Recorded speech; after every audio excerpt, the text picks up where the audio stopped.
and I'm going to ask you some questions. First is, what is your full name?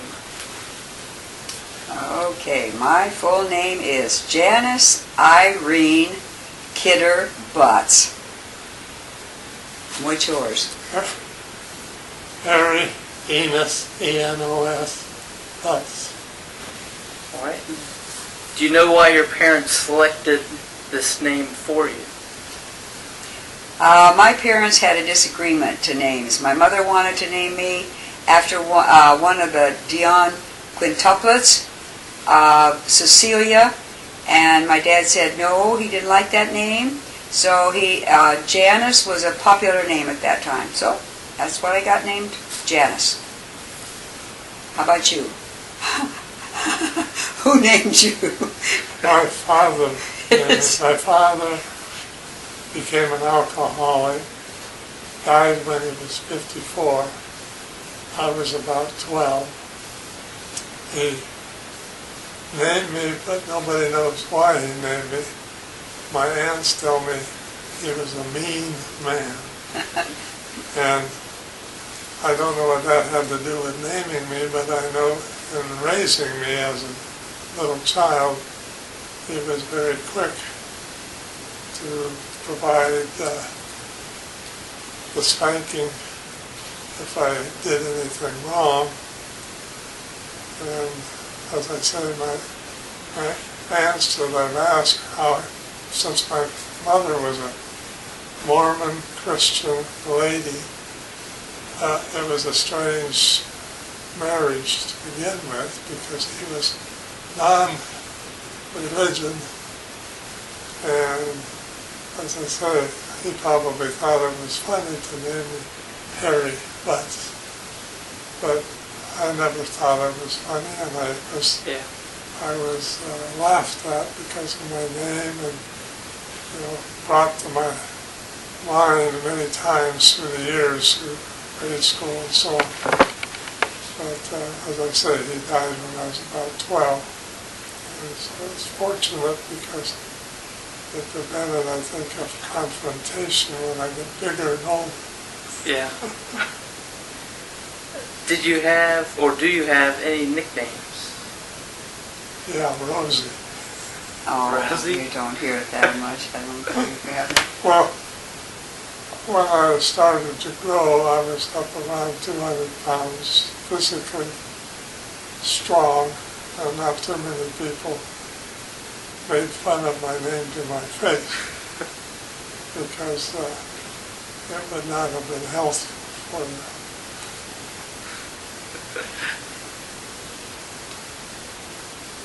Okay, did you have any nicknames? No, I had no nickname. Nothing. Nope. When and where were you born? Fayette, Iowa. Born on a farm. Fayette, Iowa. And when? 1932. I was born in Whitehall, Montana in 1929. Where did you grow up, and what was it like? Okay, I said I was born on a farm, and it was during the time at the end of the Depression, and money was extremely scarce, and my parents could not pay the taxes on the farm. So it was sold for the taxes, and we had to move. And my mother had a sister down in Texas, and she was telling us that, oh yes, there was work and everything like that. And so we moved to Texas, Pampa, Texas, up in the Panhandle. We got down there, and there was no work. It was horrible. My dad found no place to work, and so then we moved on. And from Texas, we went to the state of Washington. The state of Washington. And there was work on the Columbia River. What on the Columbia River? I'm trying to think about what type of work, all kinds of work. So we settled there for a while. Well, I don't know the reason why, but we moved from Whitehall, Montana, or that area, to Sumner, Washington. I'm not sure the year, but my dad, as I indicated earlier, said that he became the alcoholic and involved heavily in drinking, and his health suffered for it, and he died from a heart problem. He never had much to do with the children. He worked for what they called the WPA, which I believe was a government type of employer since the Depression was fully underway about that time. And I think the WPA stood for Workers' Progressive Administration, I believe, but I don't know if that's correct. Which, as I say, was something the government sponsored as a result of the heavy unemployment during that time. The Depression started and everything. And we lived in Sumner most of my childhood. And as I say, my father died at the age of 57, so he was somewhere, I believe, in his 50s. And so I continued with my schooling, went into the Army. I enlisted for 3 years. The Korean War came along, and they extended everybody for a year. So I wound up serving 3 years, something like 6 months before the discharge. After that, I went to college at Pacific Lutheran University in Tacoma, Washington. I majored in science classes. When I came out of college, I joined the Federal Food and Drug Administration. His office was in Seattle, and spent the rest of my career in the FDA, transferring to Washington, D.C. Some years later. Became a division director in the Bureau of Medical Devices and Diagnostic Products, and retired years later there. Actually, I lived in the Puyallup area, which is not far from Sumner, which is about 9 miles from Tacoma, and I worked in Seattle, and that was it. All right. What was your childhood like? Okay, my childhood. As I said, I was born on a farm, but as a result of them selling it, we had to start moving to any place that had construction work so that my dad can work. And he was unskilled. He just worked as a laborer. So as I said, we went down to Texas, and there wasn't any work there. We moved to Arizona. There was work there. And then we lived in Indiana for a while, too. And we ended up in the state of Washington. It seems like there was another state that we would just go to different states, and he'd work for just a little while, and then the job would close up, and then we just moved on. We were just transit tramps. So that, and what was my life like? I was allowed freedom. I could just get up in the morning, and I wouldn't even have to eat breakfast, go outside, and if there's kids out there, we started to play. I loved going outdoors, and I loved playing. I had a great childhood, and because I didn't have parents that were saying, do this, do that. I was just on the run. And it was fun. Okay, well, the Puyallup Valley which is about 9 miles out of Tacoma, was a great place for berries to go.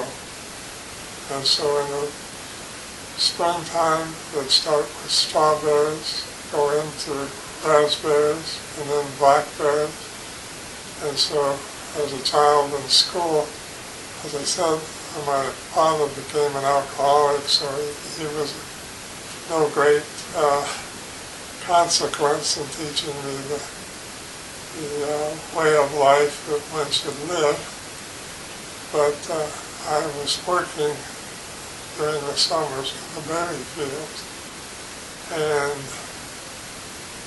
that kept me going every year during the summer vacation school until I had gone to college, went into the Federal Food and Drug Administration in Seattle, and I spent my career after majoring in biology and other scientific courses, and graduated in 1957, I don't remember. Yeah, 1957. And after 1957, I went full-time into Food and Drug Administration, being promoted finally and transferred to Washington, D.C. I met Janice in that area and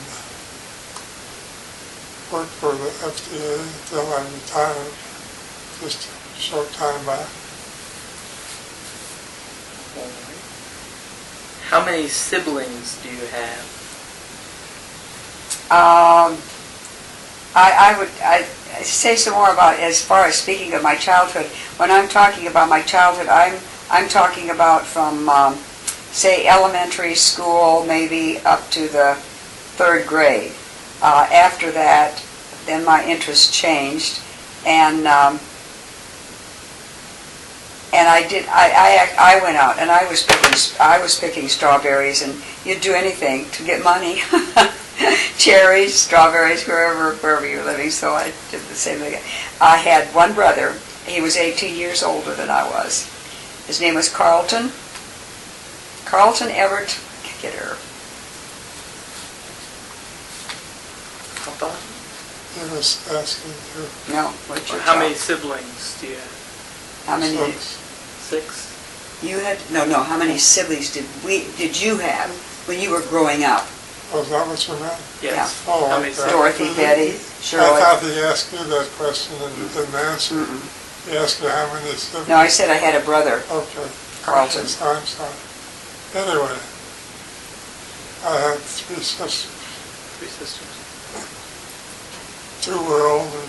Well, 1 was older than I was, and 2 were younger, but we were all within about a 6-year time span.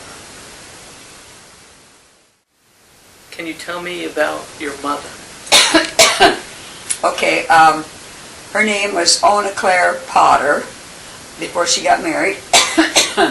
And she was a very, very hard worker. In fact, she worked so hard on the farm that she would get bronchitis and things every winter, and it kind of, it ruined her health because it got so that if she would move her arm, then she would start to hemorrhage.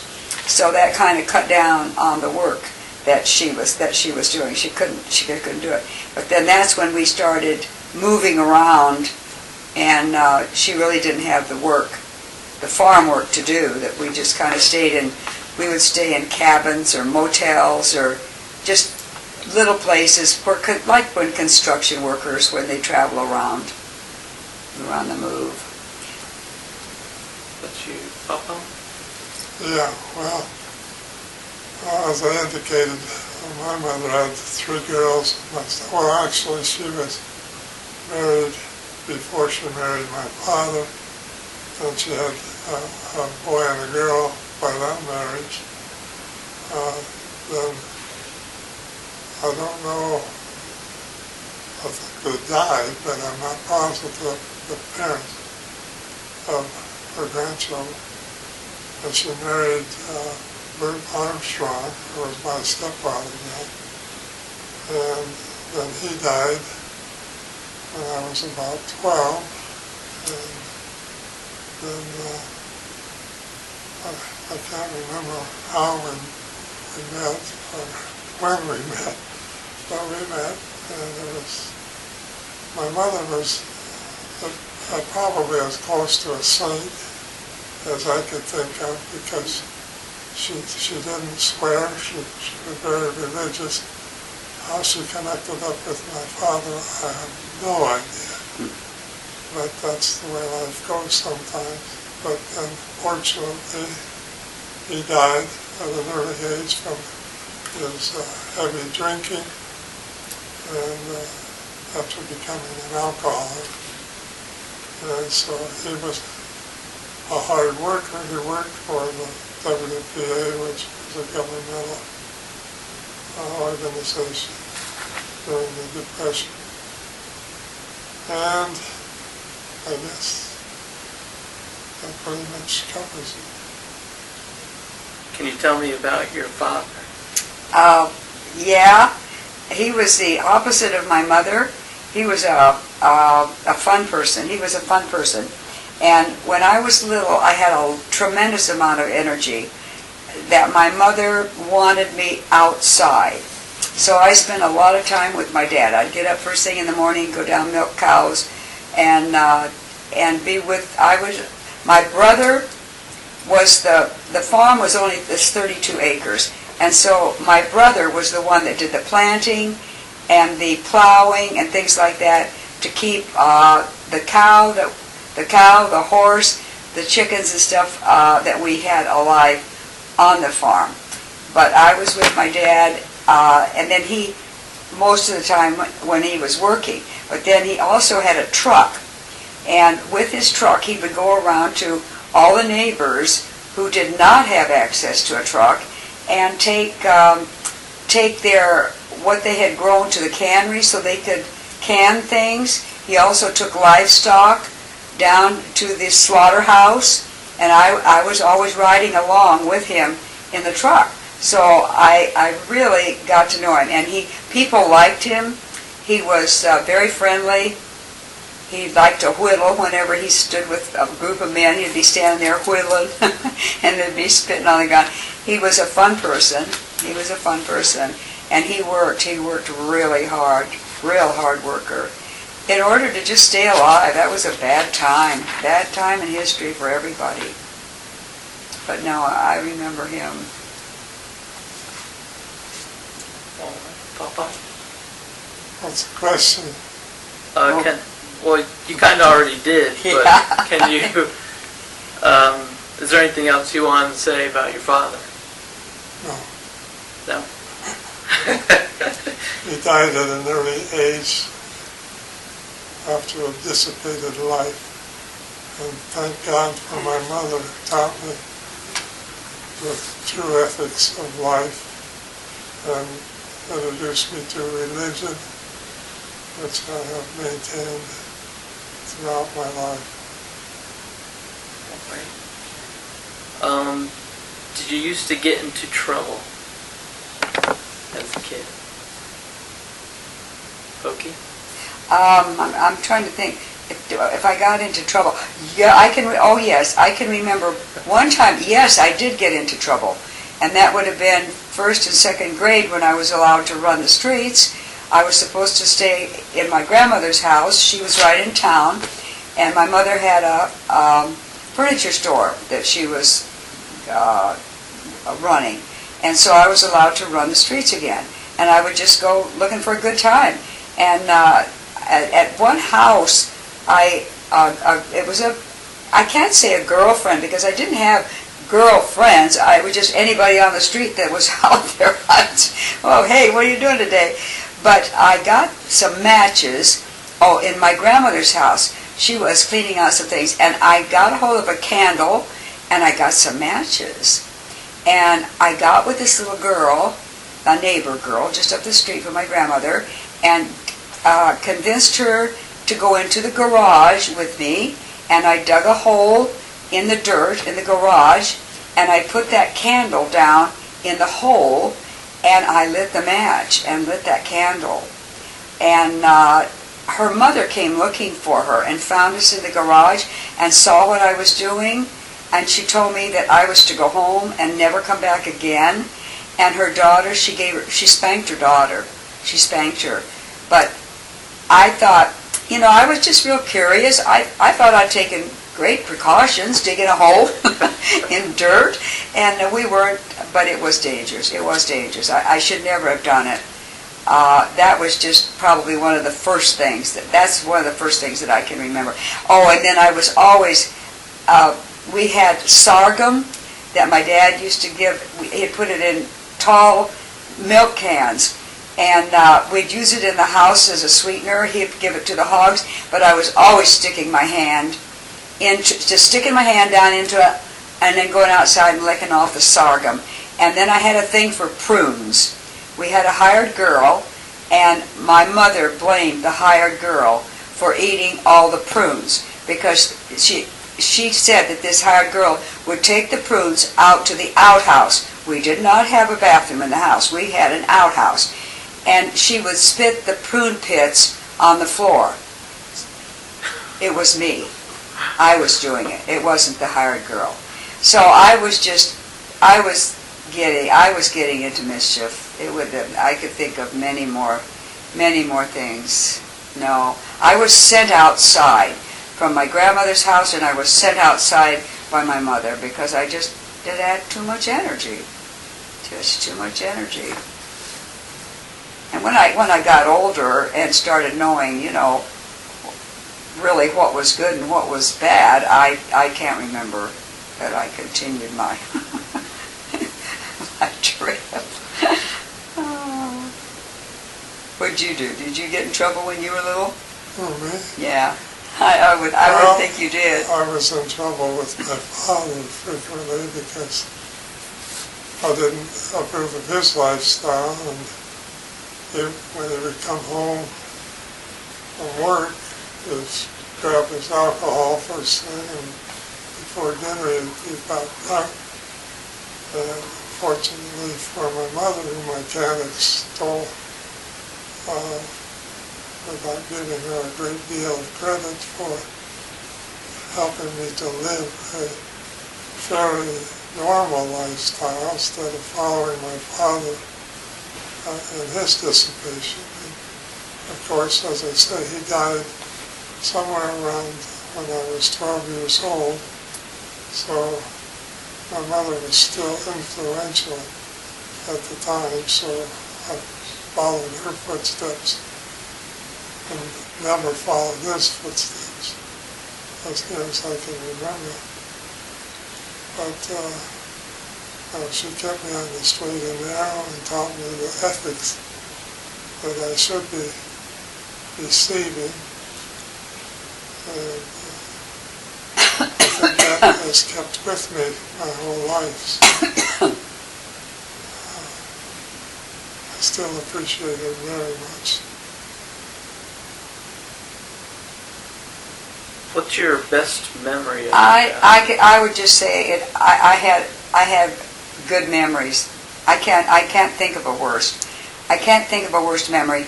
And it has. You're inquiring also about favorite stories, and I used to go to the library because in the little town of Fayette, we had a main street, very, very, very, very short, and then my grandmother lived one block back, so I could be running up to the grocery store, and I can remember turning on one of those outdoor water faucets, and I was so happy that I could chew gum and get a drink at the same time. I mean, it was just like finding out things. I had a good time. I had a good time. And but I loved going up to read. I would go up to the library and sit and read the kids, look and read those kids' books. I was glad when I could read.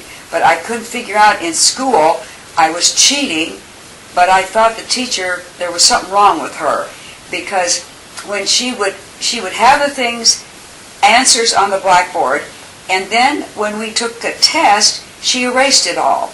So I took a piece of paper and wrote all the answers on it and had it just by my page. I wasn't hiding it, because I thought, how do you expect me to remember all that on the board? I can't remember that. So I was copying it right off onto the paper. Innocent, totally innocent. I didn't think I was doing anything wrong. I just felt there was something wrong with the teacher, or that all these other kids, they could, I don't know. No, I was happy. I was very happy. I was active and happy. Did you get caught? Yeah, the teacher. Yes, she did. She came over, but she considered it cheating. She considered it cheating, and I thought to myself, I wasn't cheating. No, I wasn't cheating, and I didn't even know what cheating would have been.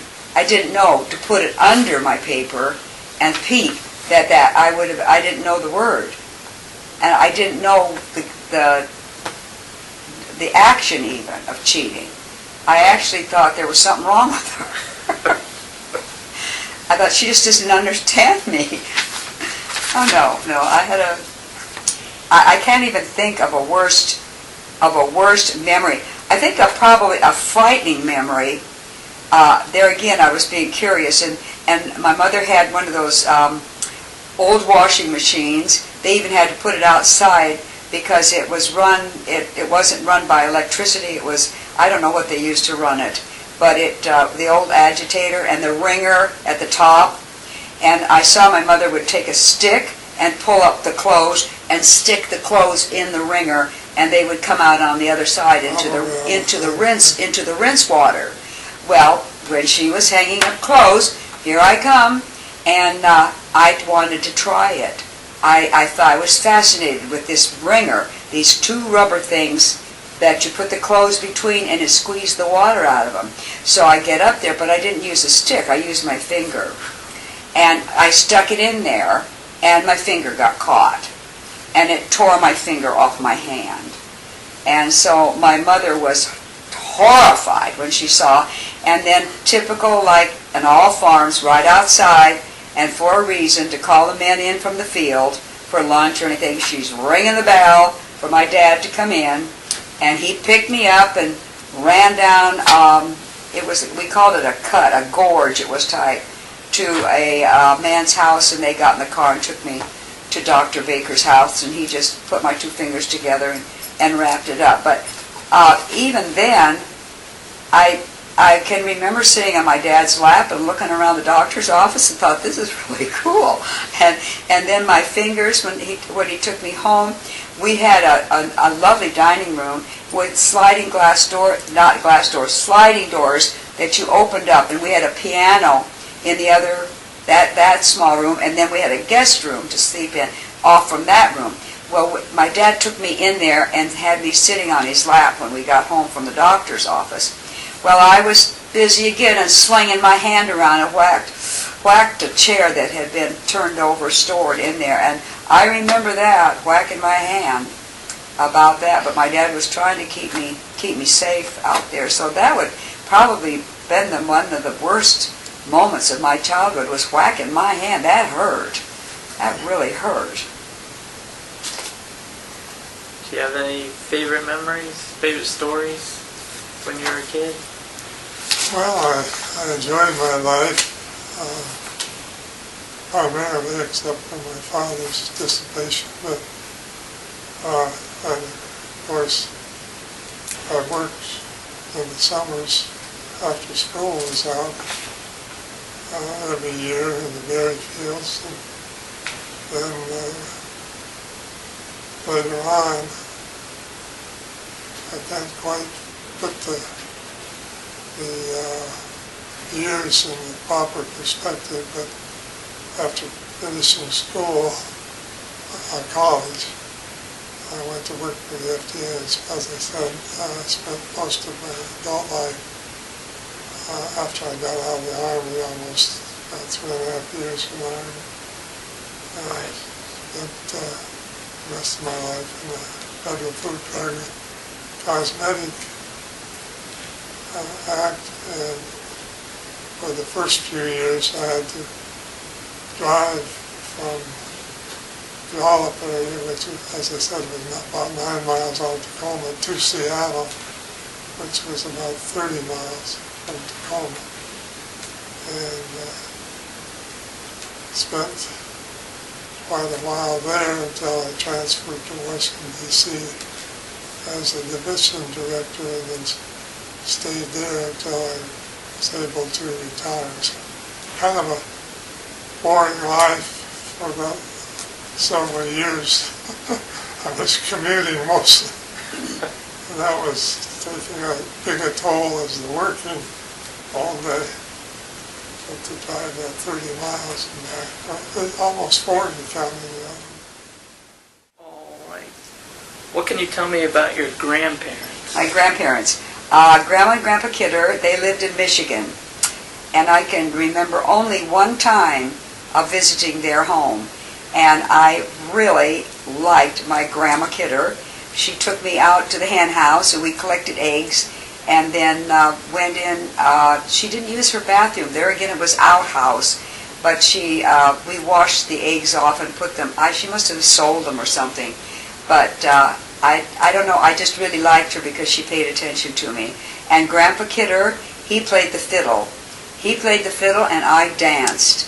And in my mind, I knew that when he died, I was going to get that fiddle. Well, I never did. I had no idea what happened to the fiddle, but I didn't get that fiddle. But I loved it. I mean, he could play up a storm on that fiddle and I could dance to it. I really liked it. My mother's mother, I never met Grandpa Potter, but Grandma Potter lived in the town of Fayette. We lived on a farm in Fayette, but in the town of Fayette, just 1 block from Main Street, is where she lived. And that's where I was supposed to be spending a lot of my time. Now, Grandma Potter was a very proper woman.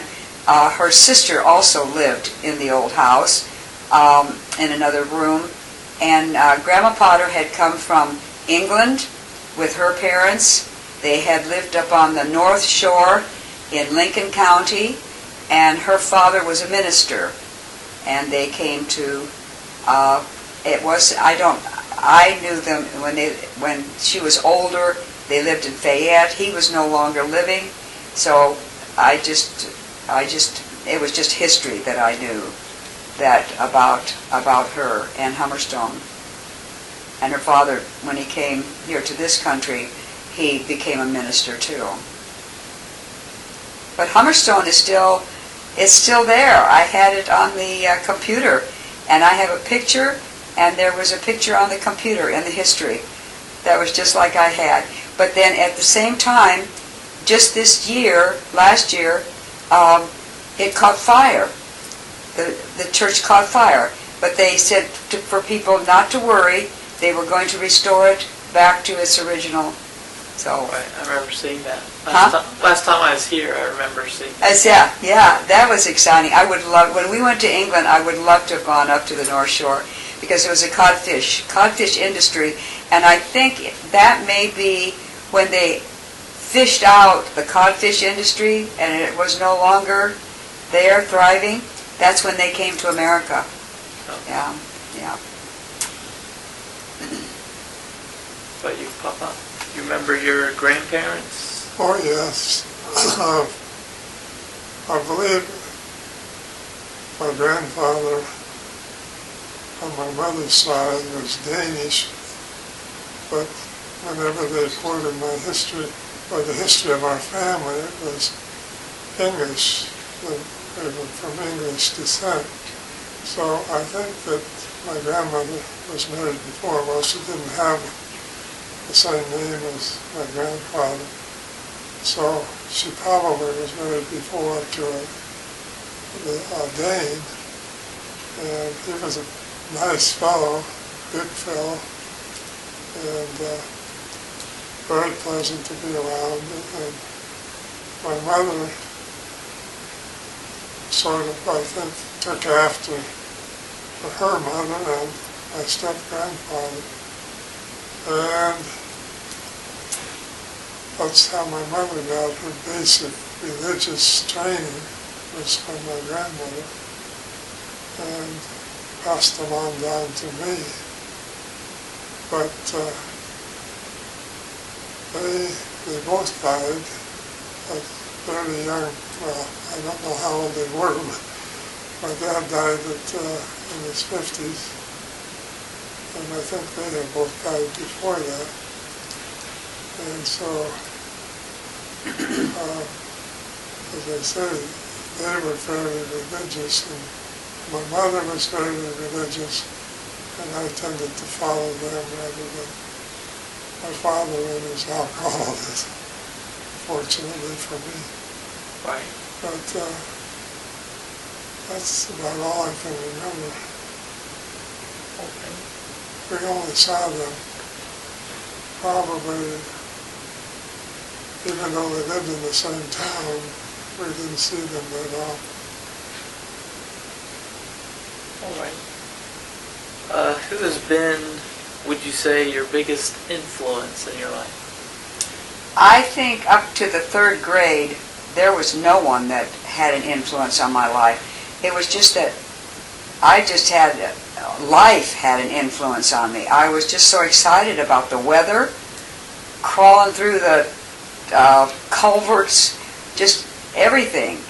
I was just so excited about it, just running. And I didn't have the real special friends.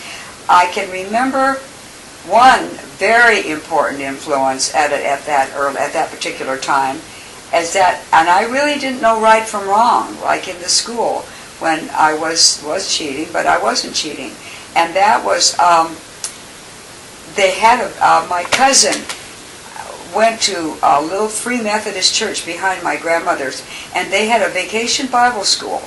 And I was curious about that vacation Bible school, and I was just on the outside peeking in again, and the minister's wife asked me to come on in and to go on down in the basement. And then they had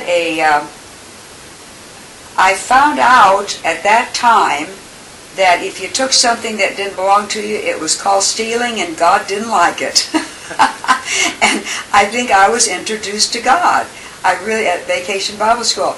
But I thought, man, I'm telling you, that I didn't know that. It had a name. I didn't know that had a name.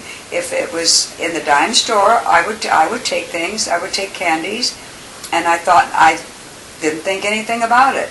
But that Vacation Bible School had an influence on me, and that's why even now I like to teach in Vacation Bible School, if I can, because I learned about God, and I feel that if you're supposed to pass that on, your belief and knowing about His Son Jesus Christ, that the Vacation Bible School is a place to do it. So work in the Vacation Bible School. So that had a tremendous influence. And then a lady had a tremendous influence on me after we were married, and we were going to Pacific Lutheran University. We lived in a duplex, and her name was Ottilie Little. She was from Germany, and she was the language teacher. She could speak 15 different languages. And the GI Bill that Harry was going to school on allowed me 6 hours free to go. So I wanted to learn German. And then she moved in next door to us in the duplex. Well, we had Jimmy, your dad, at that time, and he was one that would wake up in the crib, throw his leg over the crib, fall out on the floor, and have a big knot on his head. And then also, he just kept it up. And then he would get up on the couch, he would crawl up on the couch and roll off and fall and hit himself, and she would hear him cry. Well, she would tell me that I was not being a very good mother. And I thought, I wasn't paying any attention to it. He crawled up there, he fell off. But then, no, she called my attention to the fact that I was a mother and I was not doing a good job. And she said, you are also not a good housekeeper. So I would leave all the supper dishes in the sink until morning, and I didn't like seeing them in the morning, but I didn't want to do them at night. So she pointed that out to me, and several other things that I just was not, as far as being a woman, I wasn't. She had me typing her test papers, and she had me typing some other things for her. And she would pay me money. And I guess it must be a German custom that the women were very, very frugal until it came a holiday or something, and then you bring out your pennies that you've saved, and you buy your family some meat. So each holiday, Thanksgiving or Christmas time or something, she would give me a little bit extra for the ironing, and that it was for our dinner. And so it was a custom, a German custom, that she was telling me that a housewife, what she did was pay attention to what her family was eating, and meat was important. But you didn't have the money for it. So she was a tremendous influence on me, and that was a teacher at Pacific Lutheran College, and I wanted to learn. I really wanted to learn, and it was at that time that I started paying attention to other people, and I would get so-called friends, because I wanted to snoop into their life and see what they were doing. If I wasn't doing what I was supposed to, what am I supposed to do? So that was, Pacific Lutheran was a big influence on my life. I loved it. I loved it. What you, Papa? You have to repeat the question. I forgot what it was. Who would you say was the biggest influence in your life? Well, my mother, of course, I've already mentioned that. My grandparents of my mother were great Christian influences. And after my marriage, Janice has continued to be an influence in my life with respect to the church. And that all has kept me, I think, most of all on the straight and narrow in my adult life. And that's the basic, I think, education started from my mother, continued to the grandparents, continued to my married life. So I've been very fortunate, and I cannot think of having another life. And if I had a brother, I'd rather do that than any other type of life.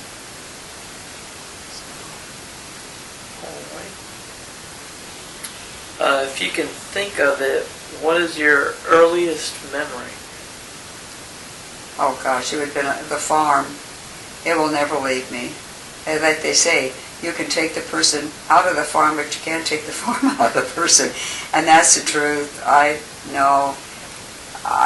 don't know how far that would go back. I'm thinking first grade, second grade, maybe first and second grade, I could remember that, but school, the schoolhouse was right across the street from my grandmother's house. So it was that, the earliest memories was of Fayette, and they were great. They were great. Do you have a earliest memory? Well, my early memories are disjointed. I don't really have a good memory, and I don't mean that as to differentiate it from a bad memory. It's just that I have a very sketchy memory, and I remember working at a very early age in the berry fields, and beyond that, going to college, working there, being in the Army, of course, for 3.5 years. That had different types of effects in my memory because of the Army. I got my GI Bill for going to school. I paid the way for that. It also gave me the education for my later life when I got through, and provided me for an occupation up until I retired.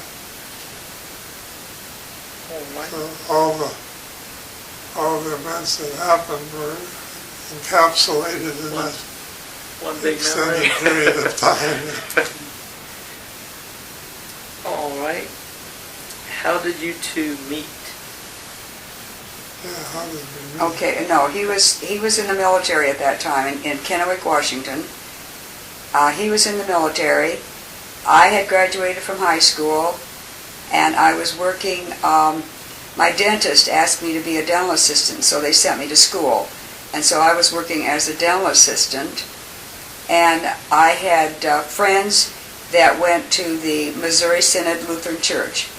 And so I migrated over to the Lutheran Church, and the soldiers would come in and go to church there. And there was my friend's mother.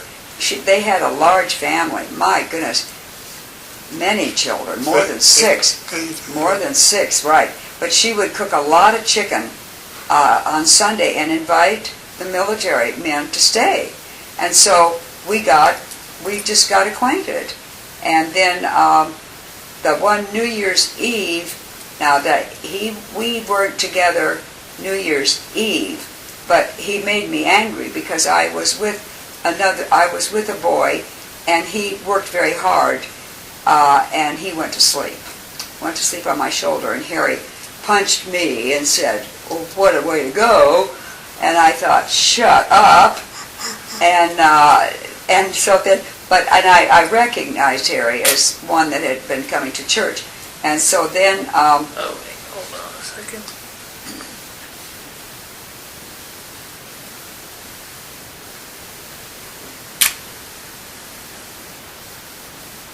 Not sure why that happened.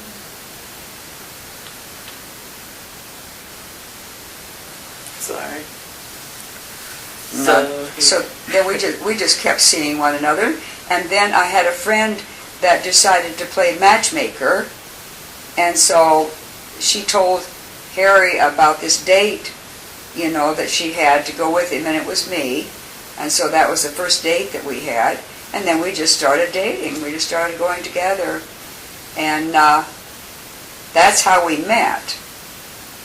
And then I could remember with like when he proposed, I don't know how long, I think we went together, we went together for a year. It was probably about a year. And then he proposed, and it was really crazy. I couldn't figure out what was the matter with him, because he had a jacket that he always wore, and he kept asking, "Don't touch that jacket. What are you doing, touching that jacket?" And I thought, what in the world is wrong with, what's with the jacket? So, but he had an engagement ring in the pocket, and so he takes out this little box and opens it up, and he asked me this. Now this is really personal, but he said, "Will you be ashamed of me after we've been married for a long time, and I am bald-headed and fat?" And I thought, I couldn't even imagine. I don't know what I said. Well, I was losing my hair fairly rapidly, I wasn't gaining and weight. I didn't. I don't know. I was just so shocked by those two questions. I don't remember what I said. It was probably no, I wouldn't be. And then you gave me the ring. You put the ring on my finger, and we were engaged. And then I think it didn't another year go by before. I don't remember. I think another year went by before we. Okay, graduated in 50, 51, 52. We were married in 52. Jimmy was born in 53. Yeah, okay. So, but anyway, that's how the propose. That was the proposal. We had, okay, if you're going to think of difficult times of arguing and stuff like that, we did, but I can't, that wasn't a difficult time. Lack of money, we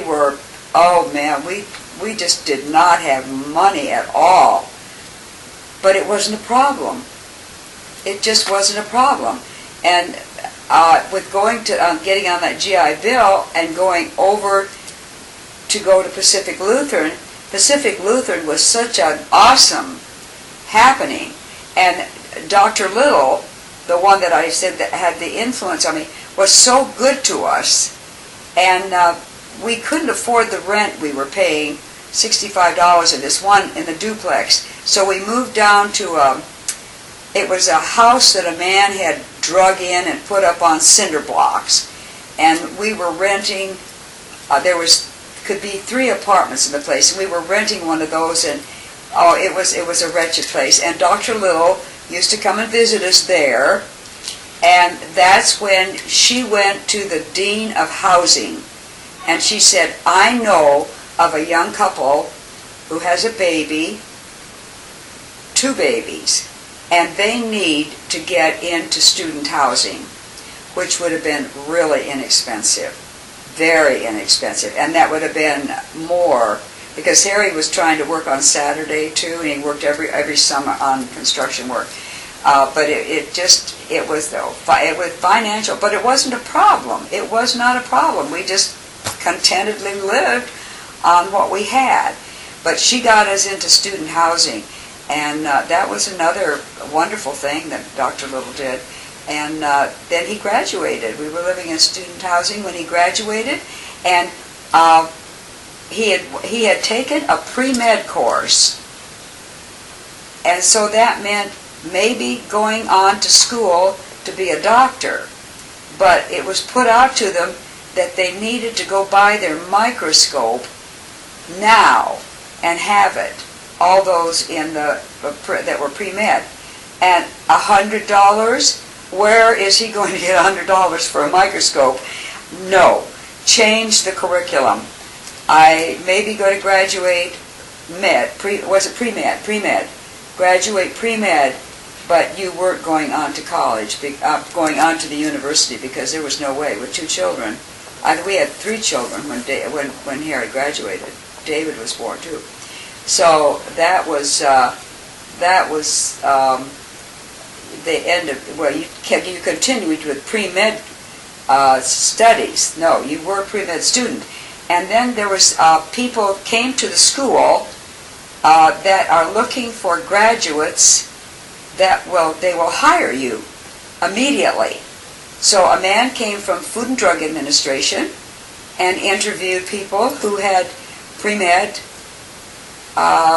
classes, because you needed to have, he had a major, was it a major in biology and a minor in chemistry. And that satisfied this man from Food and Drug Administration. And he said, if you are interested in food and drug, I am interested in you. So that's how he ended up at the Food and Drug Administration, as a result of being a pre-med student that couldn't go on and be a doctor. So, and then, oh my, the food and drug was your life for how many years?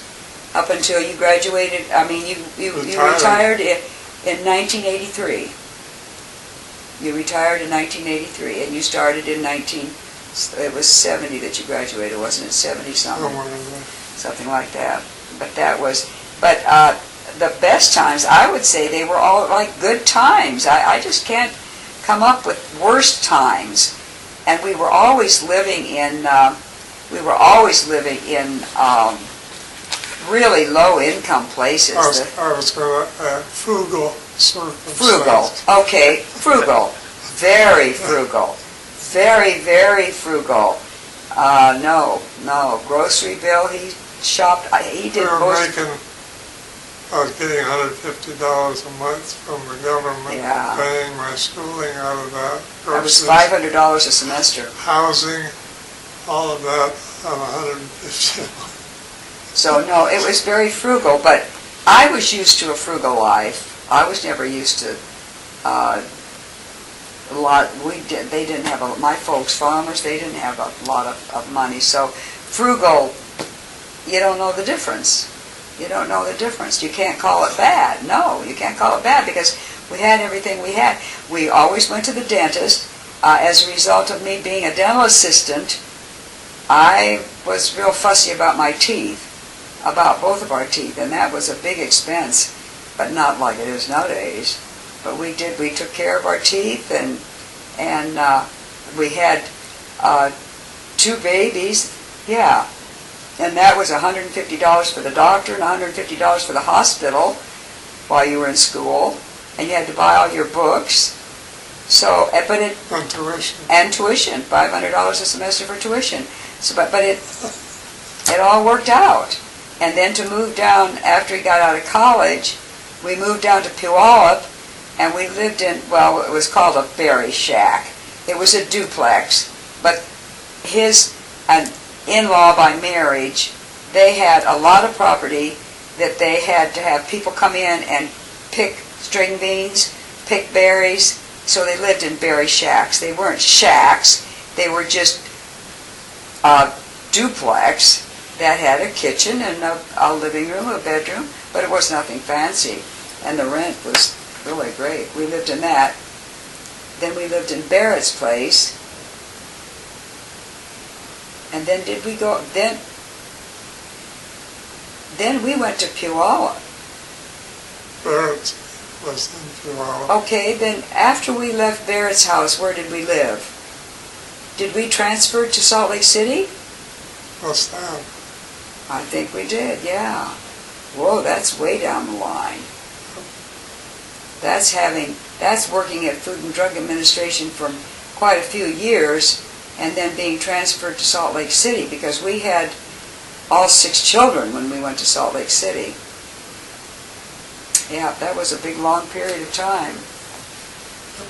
But no, difficult times. I can't say that we had difficult times. Well, we always lived within our means. Yeah, and we didn't deal with a lot of sickness either. No. The kids would get childhood things, diseases and stuff, but I don't know, I just thought everything was great. I was happy as if I had good sense. That's true. Can you tell me about each kid and how you chose their name? Okay, let's see now, when Jimmy was born, that was Jimmy. Jim Leslie, that was in Kennewick, wasn't it? We were in Kennewick, yeah. He was born in Kennewick. My mother called him Jimmy before he was born. She called him Little Jimmy. Now, do you think you should rest? You don't forget Little Jimmy. So that's why we called him Jimmy. My mother had called him Jimmy. Jim Leslie Butts, the first one. And we had 6 of them under the age of 7. So, and there was one kind of a miscarriage in between. So we could have had 7, 7 under the age of 7. Wow. But, no, okay, and then Joanne comes along. Let's see, Joanne, she was just a different person, bossy. She was bossy. She bossed Jimmy around. And then David was born, and he was a lovable child, very lovable child. He just got along with everybody. And then Christine, she was another one. She had an illness of some type, Harry, didn't she? She had cellulitis, but that was when she had chicken pox. Yeah, that was later on when she had chicken pox, but she was still a baby. So that's Jim, Joanne, David, Christine, and then the two last ones. They went boy, girl, and then a boy, Jeff, and then that last one was supposed to be a girl, and it ended up Wade. But they all got along so well. They played just like puppies, playing together. The girls kind of used the babies as like they were the mother, and the brand new baby was their baby. And once again, we weren't living in anything fancy. They didn't have toys. I can remember Christmas time, I would buy one toy, one truck, and it went to 2 boys. They didn't like Christmas times in their lifetime. They didn't, because they were happy with what we purchased for them when they first got up. But when they went out in the street and saw what their friends got, they came in and were very disappointed. But that's tough. That's life. we did the best we could. Christmas was rough because buying things, clothing was rough. I did that, the sewing machine, burning that thing up. I was doing a lot of sewing. And the material, I would get it at the dime store for dresses for the girls, and I made shirts for the boys. I had to buy the jeans. I don't know where I got those, probably J.C. Penney's. No, they never had fancy. They never had fancy anything. But it hasn't hurt them. It hasn't hurt them. Back to the kids' names. Okay, let's see. How did you choose? Jimmy was my mother. I called him Jimmy. And then Joanne, I'm trying to remember. It was more Joe rather than Joanne. I don't know how I come up with Joanne, but Joe from Little Women. I used to read a lot, so Joe, but her name was not Joanne, I don't think, in Little Women, but they just called her Joe. Joe, and then David, I don't know why it was David. I can't. And Christine with a K, Kristine. That was when we were going to Pacific Lutheran, and we were running with a lot of Norwegian people, and that's the way the Norwegian language. Christine was spelled not with a CH, it was with a K. So that's why it was Christine, Christina, Christine, and then Jeff. What in the world do I think of with Jeffrey? Jeffrey. I don't know. And Wade, because of Wade Hamilton and Going with the Wind. I like the name Wade.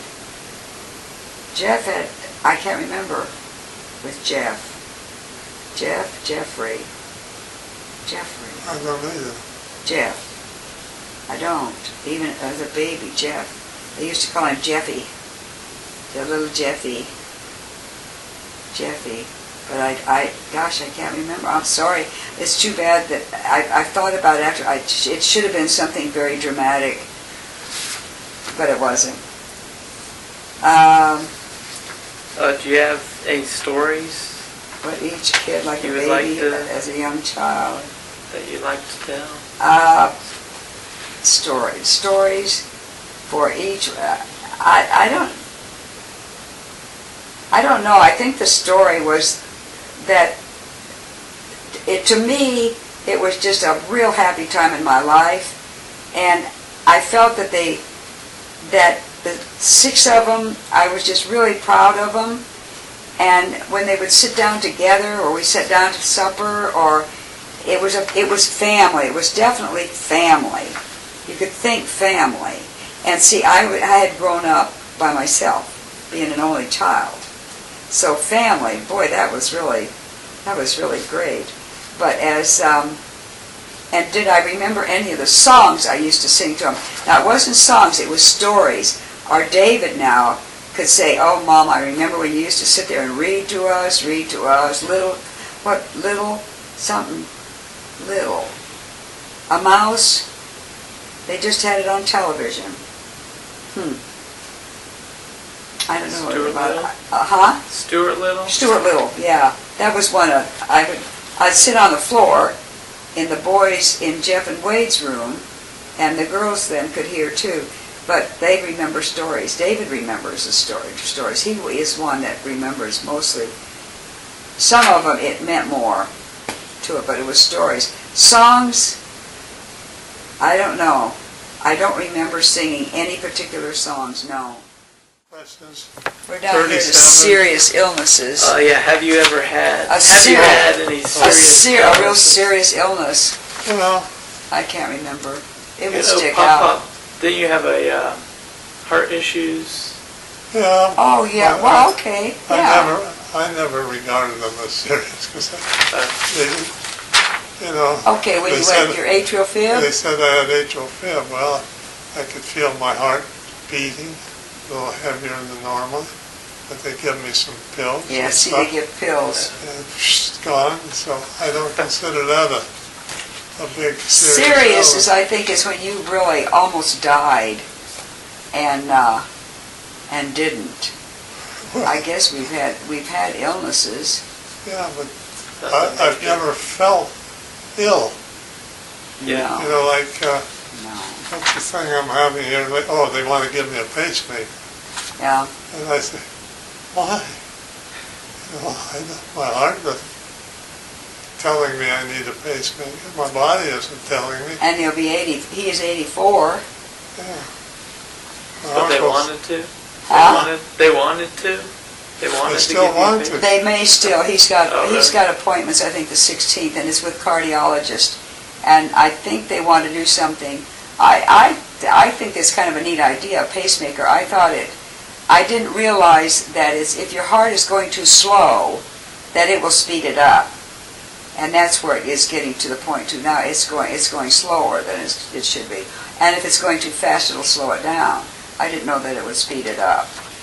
Anyway, So, I suppose some people would call them serious illnesses, but I don't feel any different. Right. And what can you say? If I didn't go to a doctor, I would tell them I have no problems at all. But they keep telling me I got this and I got that, and well, okay, but I'm 84. yeah. Right. I've got a sister that's 90. I've got an uncle that's 100. And Yeah. my aunt just died. She was 95. And then her husband, his son came down from Alaska, got him and took him back up to Alaska. And he was 100 years old December 7th. Wow. And he had, 2 years ago, he was out on the roundup with, in Montana, you have so much property that you move all your cattle. You move your cows to another grazing, to another pasture. But it takes a lot of people on horseback to be doing that. So, but he was riding a horse on that time. You said you saw Yeah, I an saw the article article. about it. Yeah. No, it was, okay, if we were to give advice Yeah. to children or even children to come in the family, what would it be? Advice? Do you have any advice for Advice. the next generation? The advice for the next generation. Listen to your parents. No, advice for children. Advice. Well, there again, I can't, I would have to say, get that old Bible out and read it. The New Testament, get it out and read it. Because there have been so many times that I know that it is said, don't do this, and I did it. And especially in areas of forgiveness, you've got to learn to forgive yourself and forgive others. And always remember that it is said, we are sinners. Everybody is. Do not be judgmental. I would say that helps a lot in your thinking, in your interpersonal relationships.